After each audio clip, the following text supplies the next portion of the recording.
నమస్కారం ఘంటారవానికి స్వాగతం. ముందుగా ప్రధానాంశాలు. విభజన సమస్యల పరిష్కారానికి కేంద్రం చర్యలు. డిసెంబర్ నుంచి కాజీపేటలో రైల్వే కోచ్ల ఉత్పత్తి ప్రారంభమవుతుందని వెల్లడి.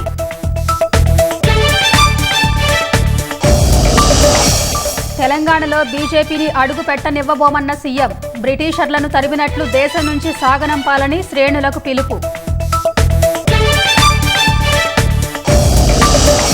దేశ సమస్యలకు కులగణనే పరిష్కారమన్న రాహుల్ గాంధీ. మహారాష్ట్రలో బీజేపీ మోసం చేసి గెలిచిందని ఖర్గే ఆరోపణ.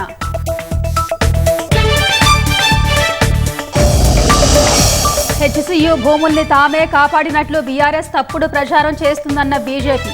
ప్రైవేట్ సంస్థలకు ధారాదత్తం చేసేందుకు కేసీఆర్ యత్నించారని ఆరోపణ. 26 రఫేల్ యుద్ధ విమానాల కొనుగోలుకు కేంద్రం పచ్చజెండా. ఫ్రాన్స్, భారత్ ప్రభుత్వాల ఒప్పందం మేరకు అమలు.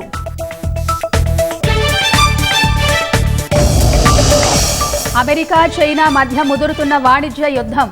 అగ్రదేశం ఉత్పత్తులపై 84% టారిఫ్ విధించిన డ్రాగన్.